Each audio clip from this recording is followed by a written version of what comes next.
Hey everybody, today we're discussing chapters 17 through 23 of Order of the Phoenix. And my topic today is guilt, with a lengthy detour into the representation of Cho Chang and then back to guilt. So, guilt is a theme that's been with us since the beginning of this book, and really going back to the last book. Harry has pretty intense survivor's guilt related to Cedric's death, and that's bubbling right under the surface throughout Order of the Phoenix. But that's not something that Harry openly talks about very often. Instead, we have a number of kind of proxy situations related to guilt. This starts early with the Dementor attack. When Harry brings Dudley home, the Dursleys interrogate him in the kitchen to determine whether he's guilty of hurting Dudley with magic. He swears up and down he didn't attack Dudley, but this parade of owls bringing messages about his use of magic make him appear pretty suspect. Next, Harry is hauled before the whole Wizengamot to answer for his use of underage magic. And this setting, in the dungeon courtrooms where the Death Eaters were chained to the chairs, elevates this simple underage magic disciplinary hearing into something much more like a trial. Both of these situations, Harry is ultimately cleared of wrongdoing, but his sense of his own guilt hangs over him, permeating everything. He feels guilty for funding the twins' joke shop, when it's clear that Molly Weasley doesn't want them to do that. He feels guilty about being aggressive toward Ron and Hermione. He feels guilty for getting detention during Quidditch practice and missing Ron's tryout. He feels guilty for recognizing that Professor Grubblyplank is a better teacher than Hagrid. He feels guilty that Hedwig's attacked while delivering his mail. He feels guilty for not planning to spend Christmas with Sirius. On and on and on. So much of what's going on with the important relationships in Harry's life leaves him feeling guilty. Meanwhile, even though Harry doesn't feel especially guilty about yelling at Umbridge or punching Draco on the Quidditch pitch, the fact that he continues to lose his temper earns him these institutional sanctions that make him appear blameworthy in the eyes of people like his Quidditch teammates and Professor McGonagall. And this makes it easier for Umbridge to abuse Harry in detention, to further paint him as unstable and chip away at his mental state. I don't think we know at this point whether Umbridge sincerely believes that Harry's lying about Voldemort's return. Maybe, in addition to doing Fudge's bidding, some small part of Umbridge believes that she's helping by ridding Harry of a fantasy or a compulsion toward lying.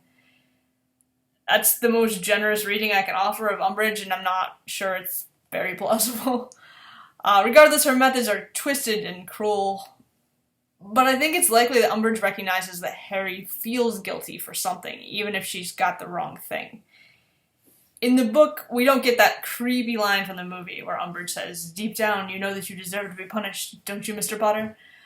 But her treatment of Harry suggests to me that she senses not just his anger, but also his feelings of guilt.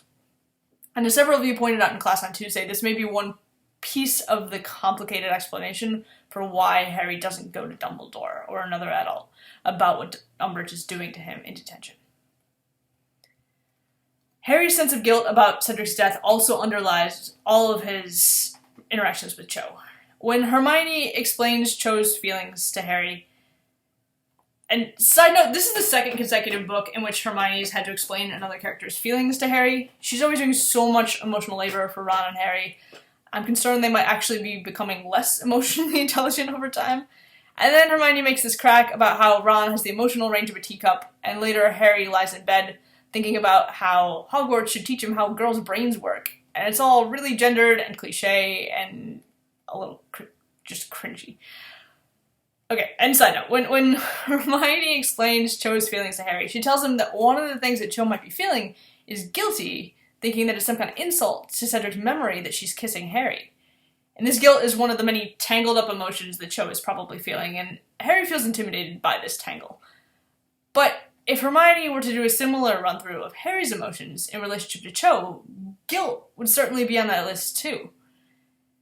Harry saw himself as a competitor with Cedric for the Triwizard Tournament Cup, but also for Cho's affections. In many ways, in Goblet of Fire, Harry at least, we don't know about Cedric, but Harry saw Cho as an object to be won, just as much as the cup was.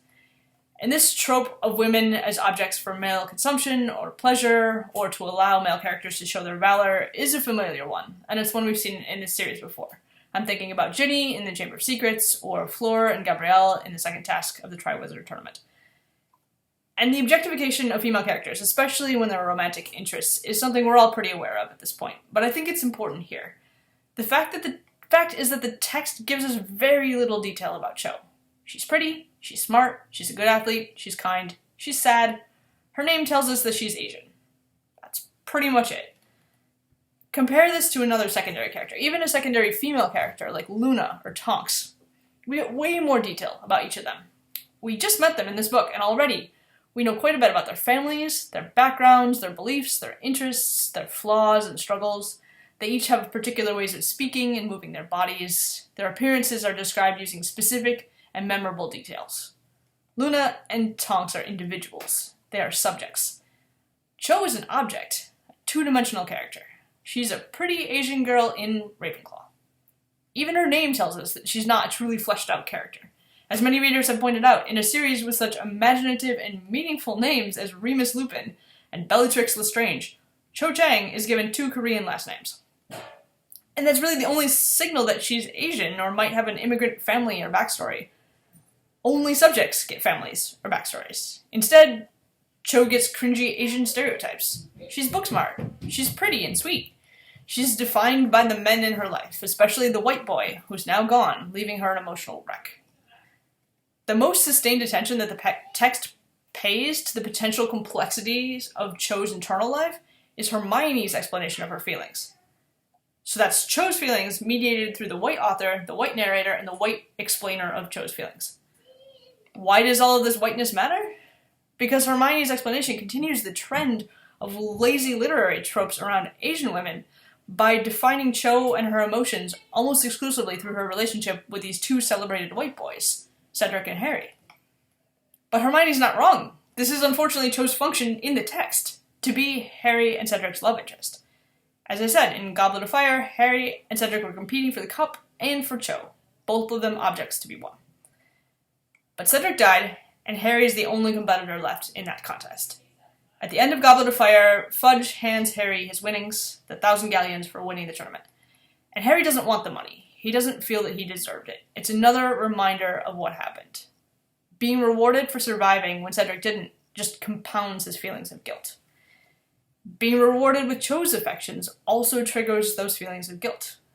And the reason that I'm talking about Cho and the way that she's depicted as more of an object than a subject here in this particular video about guilt is because I think that objectness, which again we are seeing through Harry's eyes, is part of what encourages that guilt. If Cho were a 3-dimensional character with unique and specific traits and a fleshed out backstory and flaws and mannerisms and all of that, I'm sure Harry would still feel guilty. He feels guilty about everything right now. And that's all mixed up with all the other feelings related to his trauma and to adolescence. But as an object, a character whose primary representation and function in the last book was being Cedric's girlfriend, and in this book is mourning Cedric, Cho is inextricably linked to Cedric. She exists in the text in relationship to Cedric. Harry can never get past that, can never interact with Cho outside of that survivor's guilt, because Cho doesn't really have other attributes, which is part of a larger trend with the characters of color in this series. Okay, so the other place we see guilt in these chapters is the big one, Arthur Weasley's attack. Harry's having a dream about Cho, and it turns into a vision of himself as a snake biting Arthur Weasley. And the text is interesting here because it really is a reminder that we're seeing this through Harry's narrative perspective. The text says, Harry put out his tongue, he tasted the man's scent on the air, Harry longed to bite the man. Harry, as we confirm later, doesn't literally become the snake that's doing this, but in his vision he is. And that's cause for Harry to feel guilty almost immediately, which we can see in the way that he speaks. In his urgency to tell Ron what's happened, Harry says, I did it, and it was a huge snake, using the first person. But as he's rushing to Dumbledore's office with Ron and Professor McGonagall, the text says, quote, what if those fangs, Harry tried not to think, my fangs, had been poisonous? And by the time he's in Dumbledore's office, he says, Mr. Weasley has been attacked by a huge snake, using not just third person for the snake, but also switching to passive voice. Dumbledore pushes Harry to explain his point of view, and Harry's forced to admit, I was the snake, I saw it all from the snake's point of view, which seems to alarm Dumbledore more than anything else about the story has so far. When the twins and Ginny arrive, the text tells us that Dumbledore jumps in to explain before Harry can speak, again using passive voice. Your father has been injured. When they've portkeyed over to Sirius's place, and Harry's filling in Sirius, Ginny, and the twins, the text tells us he altered the story so that it sounded as though he had watched from the sidelines as the snake attacked, rather than from behind the snake's own eyes. So just in this short space, Harry's decided that sharing the snake's point of view implies that he's responsible for the attack on Arthur. During the vision, he felt the snake's urges, and when he made eye contact with Dumbledore just before the portkey left, Harry again felt, now awake and in his own body, the urge to bite Dumbledore with his fangs, which further cements his identification with the snake and his feelings of responsibility for its actions. When he finishes telling everyone the story, Harry fancies that he sees something accusatory in their looks. And we don't know if this is actually there. I think it's quite likely that Harry's feeling his own guilt and imagining the Weasleys and Sirius also blame him. The text tells us, quote, if they were going to blame him for just seeing the attack, he was glad he had not told them that he had been inside the snake at the time. So as they wait for news, Harry's stomach was full of horrible, hot, bubbling guilt. He starts framing the situation in much starker terms. It was he who had attacked Mr. Weasley, and arguing with himself in a similar way to how he argued with himself when Ron became prefect, the two sides of himself presenting evidence about who he is and what is reality. This is a character who's been struggling with these questions off and on throughout the series. Is he really a wizard? Is he the heir of Slytherin? Is he like Voldemort? Is he responsible for Cedric's death? And now in this book, he's been dealing with immense trauma while his society gaslights him and his mentor won't even look at him. So Harry's at a breaking point. But the text seems to relieve the tension finally when Molly Weasley arrives and says Arthur will be okay. Still, Harry's not convinced. When she hugs him and thanks him for sounding the alarm so that they could get to Arthur in time, it says Harry could hardly stand her gratitude. He takes Sirius aside and tells him everything, including, I think I'm going mad. But Sirius is dismissive and unhelpful, telling Harry to stop worrying and go to bed. Instead, Harry makes himself so uncomfortable, so there's not a chance that he might fall asleep. He's terrified that if he sleeps, he will attack someone again. At the hospital, Arthur's appreciative toward Harry, giving him a significant smile. And when the kids are kicked out of the room so that Moody and Tonks can talk to Molly and Arthur, the twins are adamant that Harry should get an extendable ear too. They say, go on, Harry, take it. You saved Dad's life. And Harry actually smiles for the first time this chapter. But what they hear causes Harry to spiral again. The adults believe that Voldemort's possessing him. And this is where Harry's guilt and fears start to collide with feelings of shame. The text says he felt dirty, contaminated, as though he were carrying some deadly germ. And later, the feeling of being unclean intensified. He believes he's the weapon that Voldemort will use to attack the people around him. Harry's been struggling with self-control all throughout this book, and now he's convinced that Voldemort will be able to control him, to enter his mind and get information and make Harry hurt people. He panics, and there's this heartbreaking sequence in which Harry concludes that he'll have to go back to Privet Drive and live his life as a muggle with the Dursleys in order to protect the people that he loves. It's as close as these books have gotten to having a character contemplate suicide. Harry's so sure of his own guilt and contamination that he feels it's better that he end his life as a wizard and return to a life in which he's despised and punished for who he is. It's an act of self-sacrifice, but it's also one of guilt and fear and self-loathing, as well as an echo of all the other times that we've seen Harry's old instinct when he's scared to cut himself off from his community and go it alone. So I'm going to end it here. I hope that we can talk in class about the ways in which Harry's friends again intervene to stop his doom spiral and bring him back out of his isolation and back into community.